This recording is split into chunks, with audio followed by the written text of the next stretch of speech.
Thank you, everyone, for joining the SWOG S1820 protocol training webinar.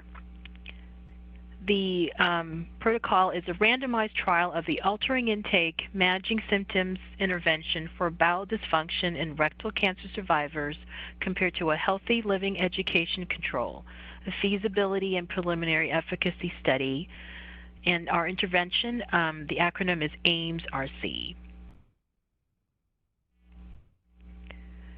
Just a quick overview of the agenda for today. We will start with introduction of the study team. We will go over training requirements and provide an overview of the S1820 AIMS-RC study. We will provide some explanations in relation to statistical considerations for the protocol, and then discuss details related to eligibility, Step 1 registration, the run-in period, as well as Step 2 registration. We will then follow with University of Arizona activities related to the protocol. We will go over study forms and questionnaires and provide some resources related to recruitment. And finally, we will share study contacts for the study. This is our overall study team. So my name is Virginia Sun. I am the study chair for S1820. We have several co-chairs for S1820s, Dr. Cynthia Thompson, Dr. Tracy Crane, and Dr. Robert Krause. Our biostatistical team at the SWOG Statistical Center includes Dr. Catherine Guthrie and Catherine Arnold. The nurse coordinator for our study is Krista Braun-Inglis. We have a project manager, Vanessa Benavides. Our data coordinator is Roxanne Tapasio. And our UA coordinator, who will also be the lead health coach for S1820, is Sarah Wright. So this slide shows the requirements in terms of site training for S1820. There is mandatory training for study participation for all sites, and sites must have trained personnel to be able to enroll a participant onto S1820. And sites can fulfill the site training requirements in one of two ways: in-person training at the 2019 fall group meeting, and also for those who weren't at the 2019 fall group meeting to attend a training webinar like this one and pass a post-test at 100%. The post-tests have been designed to really focus on the key points for our study design, and you will be able to take it and retake it multiple times until you get to the 100% score. We will provide certification of training completion after you have completed the webinar. And just as an important note, the non-physician investigators are also allowed to register participants onto the study. We will have specific language related to this component of the study within our protocol. And now we will provide a study overview. So just a little bit of background for why we're doing the study. So we know that bowel dysfunction is the most common and long-term symptom in rectal cancer survivors who are post-treatment.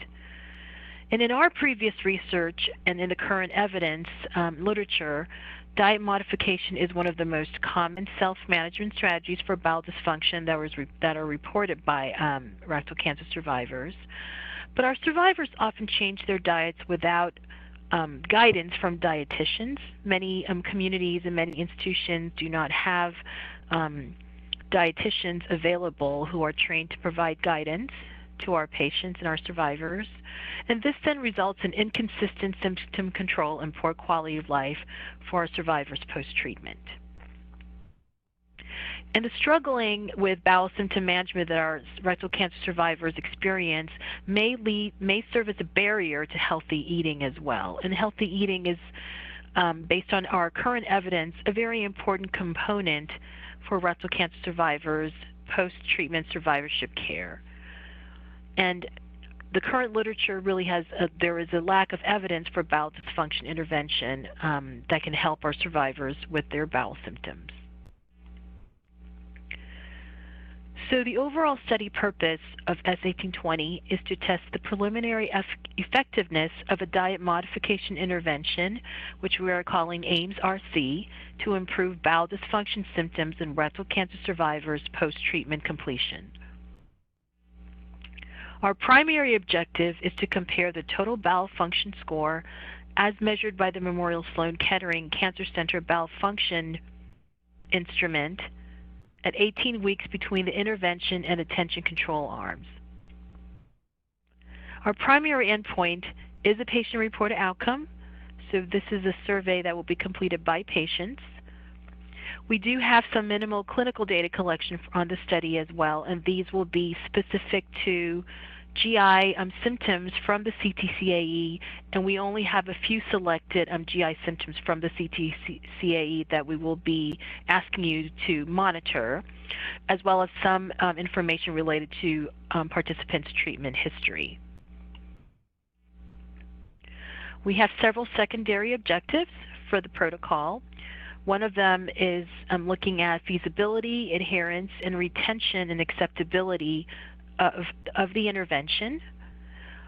We also are interested in looking at comparing patient-reported outcomes between our two study arms in relation to the LARS, or the low anterior resection syndrome, quality of life, patient-reported dietary quality from 24-hour dietary recalls, motivation to modify their diets for bowel symptom management, self-efficacy, and positive and negative affects. This is our study schema. So we are interested in enrolling rectal cancer survivors. Our target sample size is 94 with 47 per arm. And the participants will complete baseline surveys, and then they will undergo a period called the run-in period, which we will go into further detail about later on in the webinar training. After completion of the run-in period, participants will then be randomized to two different arms. Our first arm is the intervention arm, or the AIMS-RC arm, where we will provide the intervention, which will be given through 10 telephone coaching calls. Participants will also receive an AIMS-RC resource print manual with written materials. They will also receive personalized text or email messaging support between phone calls. Our second arm is the attention control arm, and this is the healthy living education arm, where participants will also receive 10 telephone calls, but the phone calls will be focused on 10 healthy living topics that we have selected particularly for this arm. They will receive an attention control resource manual and also receive automated standard text email messaging support between calls. And both of the arms will be centrally administered by trained health coaches at the University of Arizona in Tucson, Arizona. We have two follow-up time points at week 18 as well as week 26. And we also have a two-step registration process here. Step 1 registration will be at the baseline following informed consent, and Step 2 registration at randomization. And we will go through further details about this later on in the webinar. And now just a few information related to statistical considerations for S1820. So S1820's main statistical design is based on the intent to treat, or the ITT principle. So in this design, we know the exclusion of randomized participants or observed outcomes from analysis can lead to a bias in terms of the results of unknown magnitude or direction. So with an ITT analysis, this is a way where in which all randomized participants are included in the evaluation in the data analysis and included in the primary analysis particularly. For S1820, we are using a modified intention to treat analysis in which we will be including all randomized participants with data provided using the Memorial Sloan Kettering Cancer Center BFI, which is our primary outcome at week 18. So these participants are evaluated and included in the primary analysis. So what this means is we really do want all the data that you could obtain from our participants.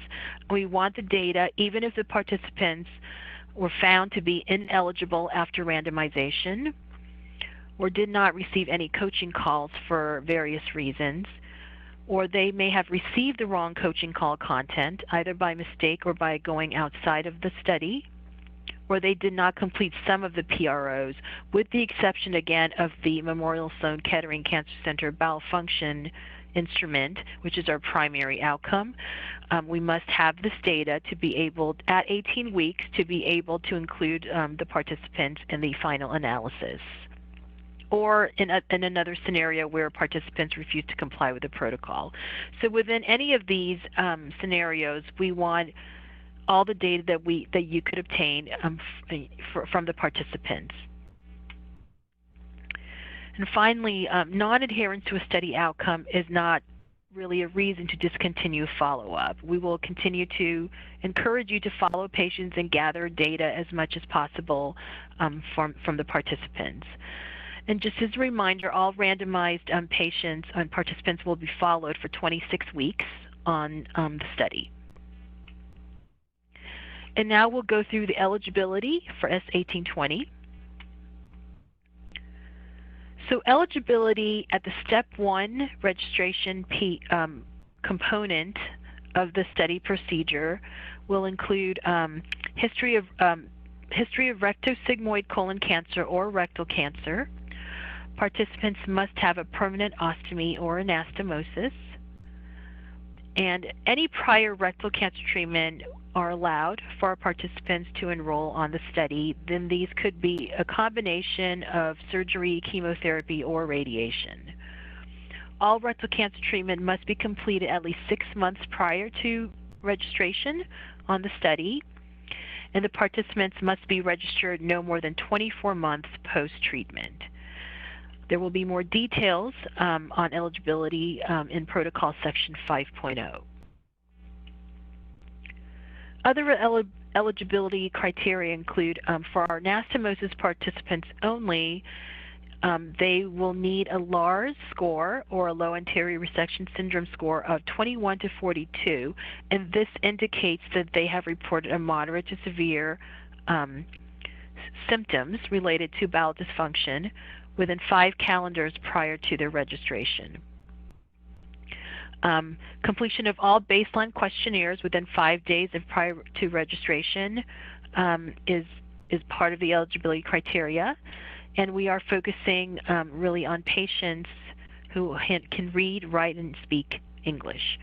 Again, the details on the eligibility criteria can be found in Protocol Section 5.0.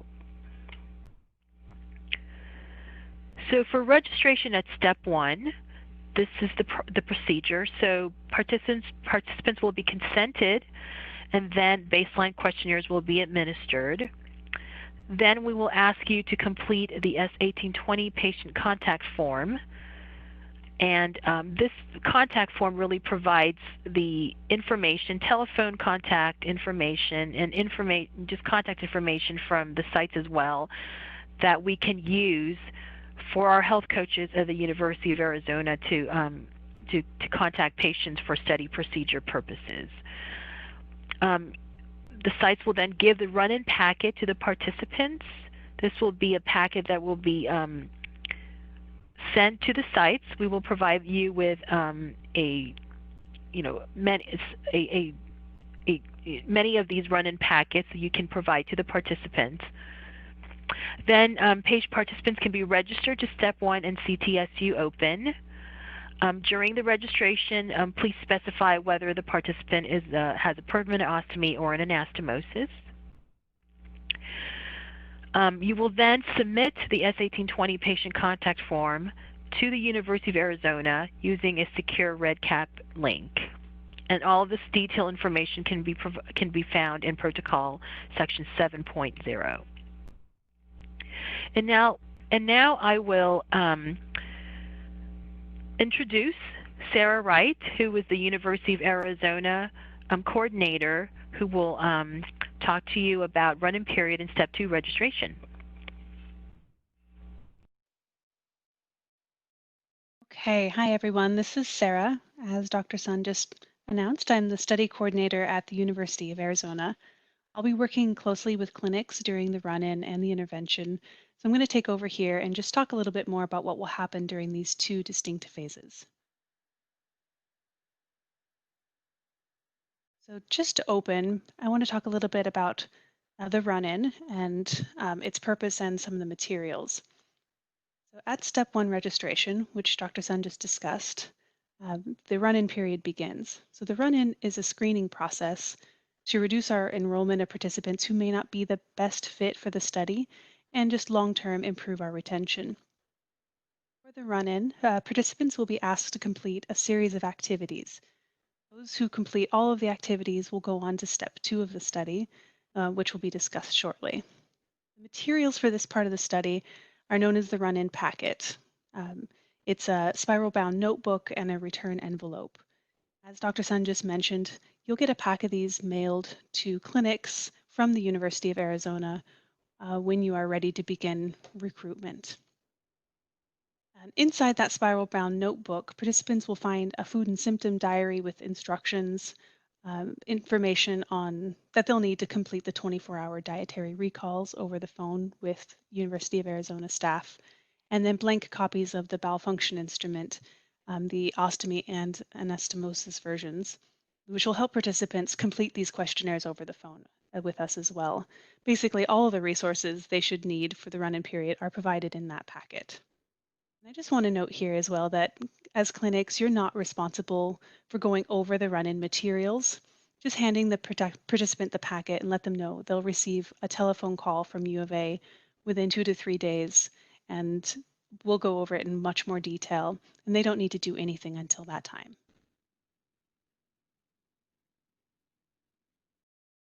Just to cover what the run-in will look like for the participant, they'll receive that run-in packet to take home from the clinic. Then they'll receive that call from University of Arizona with more instructions. And I want to just pause here and note that University of Arizona will be calling from a toll-free number, which will be unfamiliar to participants, and it will probably look like a telemarketer. So it would be very helpful if when you give the run-in packet to a participant, you point them to page 2, where they will find our phone number listed. If they have that number in their contacts, they know who's calling and hopefully be more likely to answer. Participants will then be able to track their food and symptoms for 3 days, following the instructions in the packet, and then we'll return those diary pages to U of A using that provided return envelope. And then through all of this part of the run-in, University of Arizona will be in very close contact with the participants to help support them through completing all of these steps.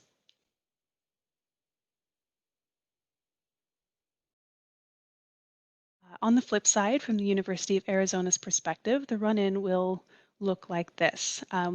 Once we receive the participants' contact information from you through that S1820 patient contact form that Dr. Sun mentioned, and we get confirmation from SWOG that the participant was successfully registered to Step 1, we will reach out and contact the participant, which will be within 2 to 3 days. This first call will be to introduce them to the study, guide them through those run-in activities, complete that bowel function instrument and the 24-hour dietary recall, make sure the participant generally knows who we are and how to contact us if they need to. That's a lot to cover, so in this intro call, we may divide it into 2 calls depending on the participant's time and availability. Finally, I'll be monitoring the participants' progress during the run-in and through all of these activities. When they have been completed, we will notify clinics by email that the participant has completed the run-in activities. If by day 40 after step 1 registration, the participant has not completed all of these activities, then we'll notify clinic by email that the participant did not. Additionally, U of A, we may reach out to clinics if we have trouble reaching the participant, or if anything comes up, like they tell us that they've changed their mind. So we may be in contact at other points during that run-in as well.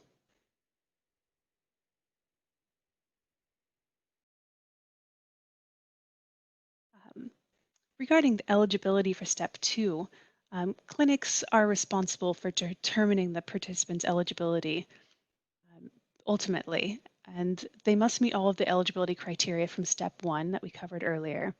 So this, at this step 2, is a good time to review those. And finally, participants must successfully complete all the steps in the run-in, which U of A will report to clinics by email. Participants must be registered to step 2 within 40 days of step 1 registration.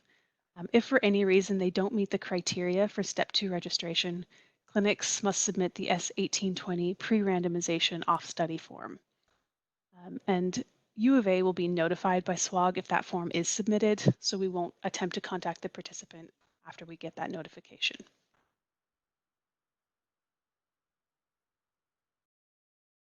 S1820 has a two-step registration process, which we mentioned earlier, and I'm just going to cover it again. Step 1, registration, will start the run-in, and step 2 will randomize the participant and start the intervention. That run-in period is anticipated to take roughly 14 to 21 days, which is the time frame we think will be necessary to complete the baseline calls from University of Arizona, track food and symptoms in the diary, and allow for mailing time back to University of Arizona for those diary pages. It may take longer depending on the participant, but as I mentioned, it can't take any longer than, in 40 days. Finally, I also want to note regarding timeline, when participants are registered to step 2, the clock starts over, and the week 18 and week 26 time points are based on that step 2 registration date.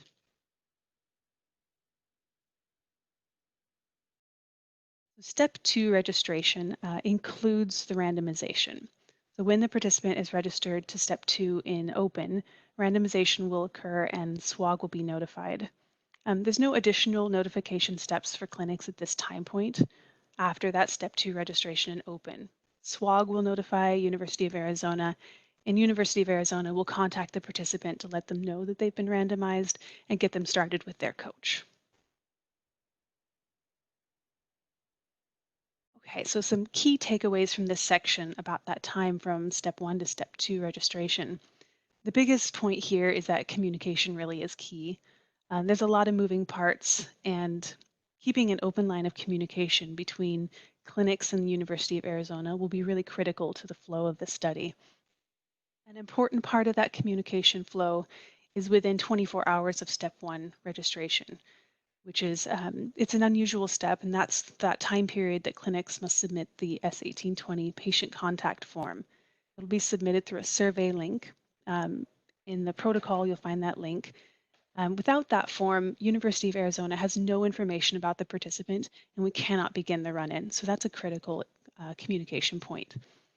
The next major point of communication between clinics and University of Arizona is when the run-in is complete. Clinics will receive an email from University of Arizona to let you know whether the participant did or did not complete the run-in steps. And that email will serve as the trigger for either step 2 registration, which must be done within 5 days of the email receipt, or the S1820 pre-randomization off-study form.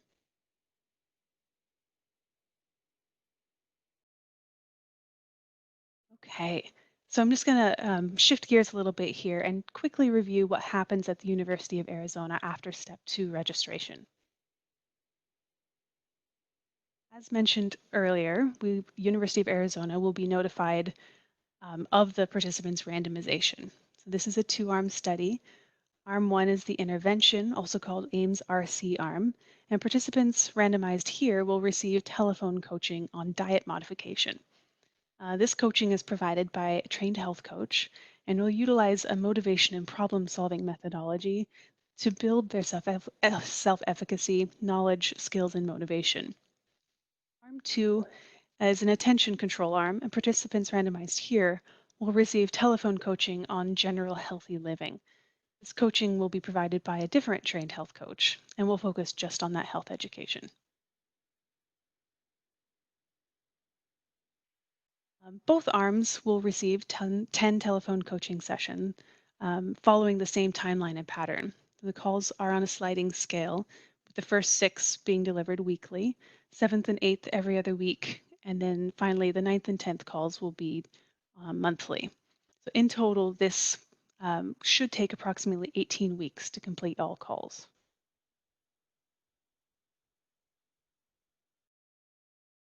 U of A will be collecting some information from participants at 3 time points as well, separate from the coaching calls.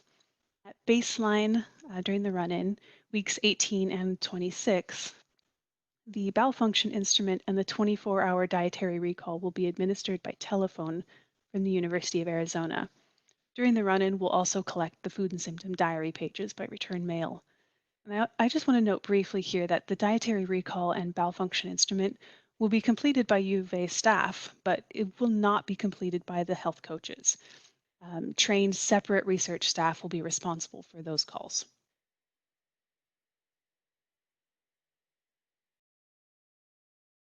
This diagram here is intended to show an overview of site versus University of Arizona activities and show where the communication will take place. On the top of the large blue arrow across the slide, you'll see all of the clinic site activities summarized, and on the bottom is University of Arizona activities. Starting at the top left side of the arrow, you'll see that the sites will complete a number of activities from consenting the participant to submitting that all-important S1820 patient contact form. That will bounce the responsibility down to the University of Arizona, who will take over and conduct the run-in. When done, we'll notify the clinics. Clinics will take over again, register the participant to step 2 if appropriate, and U of A will begin the coaching sessions. Both U of A and the clinic sites will administer questionnaires at weeks 18 and 26. And that timeline for the questionnaire administration is independent of the coaching calls. University of Arizona will notify sites when the coaching calls are complete. And finally, the last step is the clinic will submit the off-treatment notice when the participant has completed the study.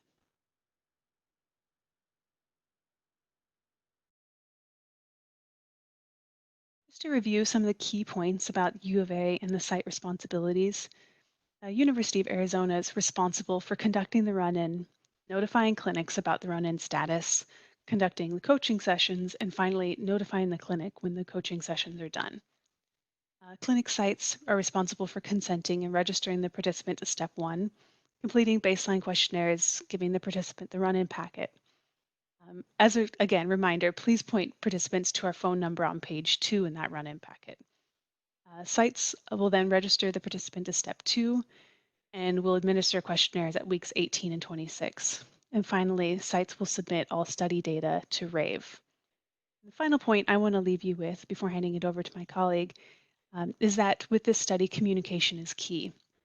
The study flow, participant engagement, everything really comes down to communication. So please reach out to me at University of Arizona at any time. Okay. Thank you so much. I'm going to pass you over to Krista Braun-Inglis, who will finish out the webinar. Hello, everybody. This is Krista Braun-Inglis, and I'm the nurse coordinator for this for S1820. I'm going to go over some of the study forms and questionnaires.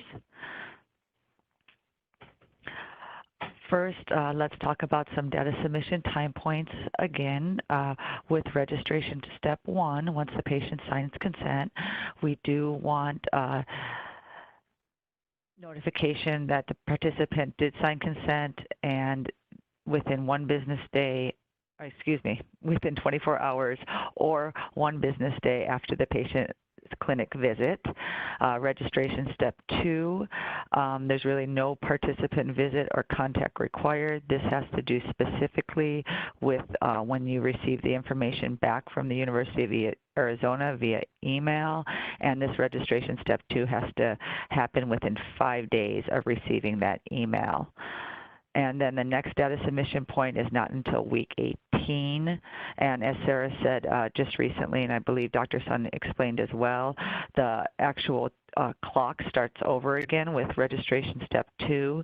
So when we're talking about data submission points of week 18 and week 26, that is from registration step 2. Okay, and if you have more questions about this, please see sections 9 and 14 of the protocol. The forms that you are responsible for are these ones listed right here on this slide.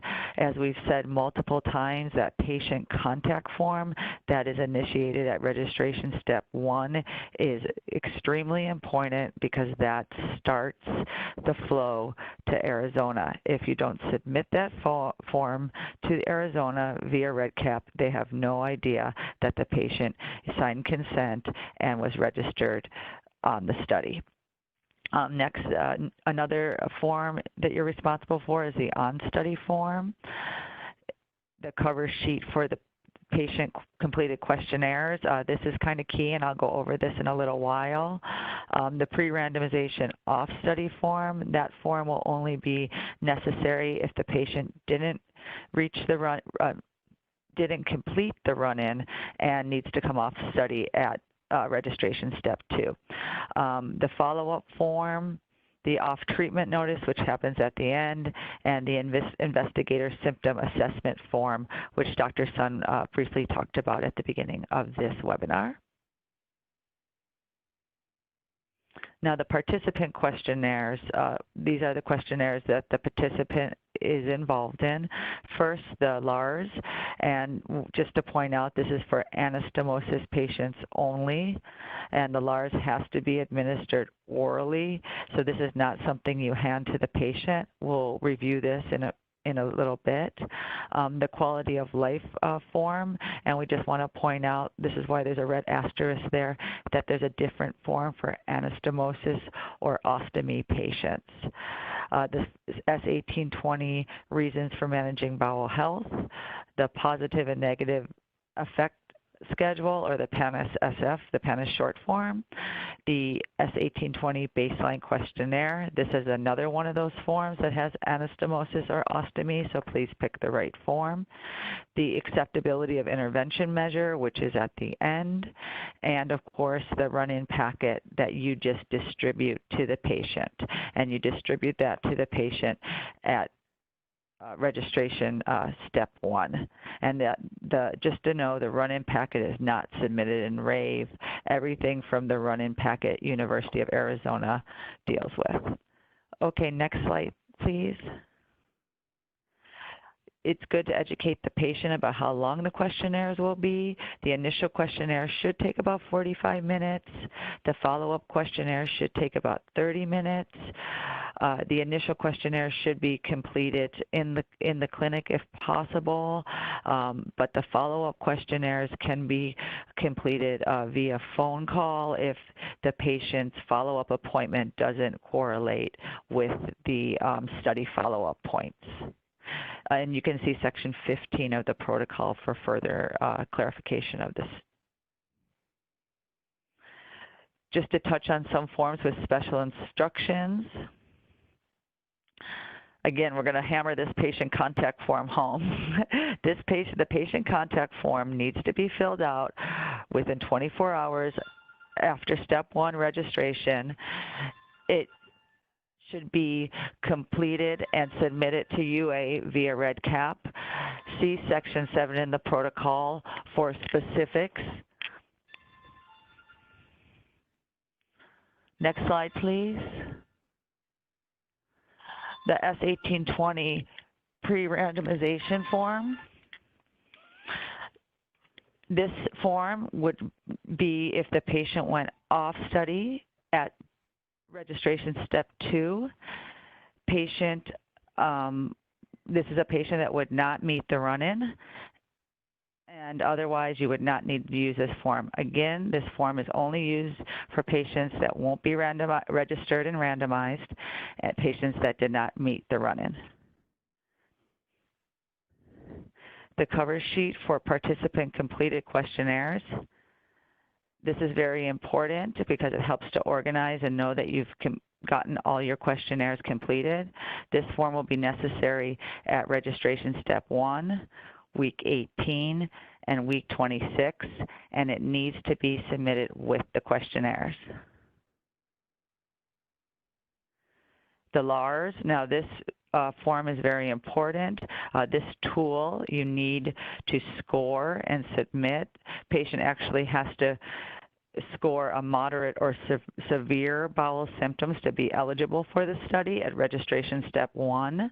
So this is very important. And please note this is for anastomosis patients only.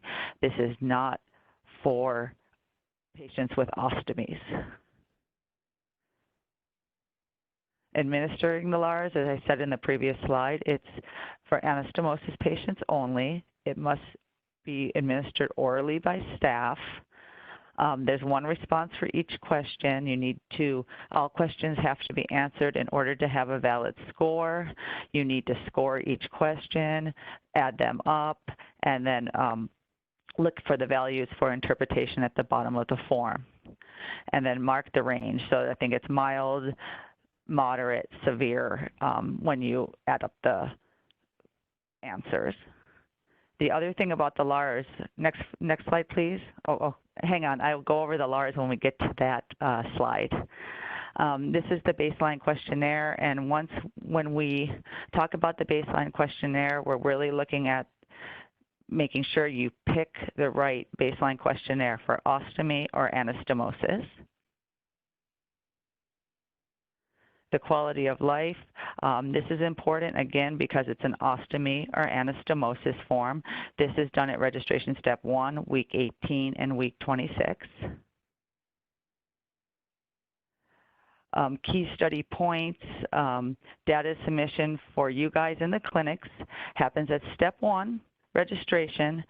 Step 2, if the patient is not getting randomized, so that's that off-study form if the patient did not meet the run-in.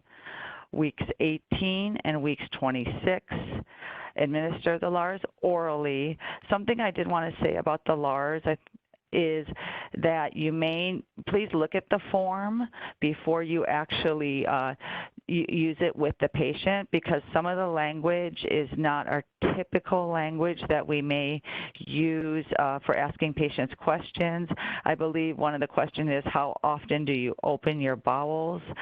We realized in the training that we usually ask, how often do you have a bowel movement? So just go ahead and review the LARS prior to actually using it with your potential participant. Please note again that some of these forms, they have ostomy or anastomosis versions, and you have to be cognizant of that, so please pick the right form. You can go ahead and see Protocol 9, Sections 9 and 14 for more information. Okay, I'm going to switch gears here for a moment to Recruitment Resources. We will have flyers that will be on the study site and on the CTSU website. We're going to have a fast fact sheet that you can access on the study site and CTSU websites. To identify potential participants, think about catching them at their follow-up appointments. These patients are seen at medical, surgical, and radiation oncology clinics. They're seen in survivorship clinics. One way you may want to identify patients is ask the medical oncology clinics to identify the rectal cancer patients that are undergoing chemotherapy, and if they can let you know when they finish their chemotherapy, because then you could track those patients to identify them and potentially approach them at 6 months after they complete their treatment when they're eligible for this study. These patients are also coming in for a 1-year follow-up colonoscopy. This happens 1 year post-surgery, and this is a great time to approach somebody for the study. So you may want to talk with your surgical oncology clinics and find out when this is happening and maybe find some patients that way. You can also speak with the radiation oncology clinics because they also have patients coming up for follow-up. I think the key point here is these patients are in all of these clinics, the medical oncology clinics, the radiation oncology clinics, the surgical oncology clinics. They're also in the survivorship clinics. So they're really all over the place. They're not necessarily coming in that frequently when they're in follow-up. So it would be really helpful to have a tracking system for potential patients. You want to be knowledgeable for the study. You want to know why we're doing it. You want to know why. You want to be able to tell staff and physicians why it's important. Be ready to answer questions regarding the protocol. Be ready to answer questions for the staff, for the participants, for their caregivers. We know that it's really helpful to identify a site champion. So if you know somebody that's really interested in this trial at the site, like a doc, a nurse practitioner, a clinic nurse, please hook up with them to help to identify patients. IRB-approved flyers in the clinic rooms are always super helpful. We know patients are just sitting in those clinic rooms, and they, believe it or not, they actually read what's up on the bulletin board in the clinic rooms while they're waiting for their provider. It would be really great to do like a mini in-service when you're ready to go on this protocol to educate sites and educate the clinics about the study, what types of patients the study is looking for. Be sure that they understand it's rectal cancer only. It's not colorectal cancer. I think that will be a big question that comes up for this study, whether colon cancer patients are eligible, and they're not. This is specifically a rectal cancer protocol. And again, many different clinics. These patients are going to be seen in many different clinics for follow-up. So there's multiple places that you can identify patients for this study or get referrals for this study. Finally, just want to go over some good research reminders. Our statistical team really felt that this was important. They want you to follow each patient regardless of their adherence to other aspects of the study. Although it's not a blinded study, it is a behavioral intervention. Do not discuss participants' results from the coaching calls with other participants in order to reduce contamination. So what does that mean? Don't talk a lot about what your last patient experienced or that type of thing, because again, that could contaminate the data. We always want to drive home, please read the protocol, because a lot of the questions you have about the protocol, if you actually read the protocol, the answers to your questions are in there. Key study points, one more time. At least one staff member from the site must complete the training prior to enrolling participants at that site. If you're watching this webinar right now, you're completing the training, but you do still need to take the post-test to be eligible to enroll patients. So please be cognizant of that. Non-physician investigators are allowed to register patients. So if these patients are being seen in a nurse practitioner-run survivorship clinic and they want to enroll patients onto this trial, they are able to do that separate from the oncologist. Please be familiar with required forms, questionnaires, and related time points for data collection. I really think we talked a lot about this during this webinar, so hopefully you are aware of the nuances to this protocol. And again, this is another nuance that's so important to this protocol is the communication between the sites and the University of Arizona at specific time points. This is imperative for the study to flow correctly. Questions, here are the SWOG contacts in the Arizona Cancer Center contacts. Once the study is open, we will be having routine telephone calls monthly that I will be leading as well to help sites with any questions or concerns about the protocol. Thank you so much for coming today or for listening today. Please complete the webinar training post-test by clicking the link provided in the on the S1820 website. Thank you so much for being interested in Dr. Sun's protocol. I think this is going to really be a great opportunity for a lot of our rectal cancer patients with bowel symptoms to take part in a study like this. Thank you so much. Have a great day.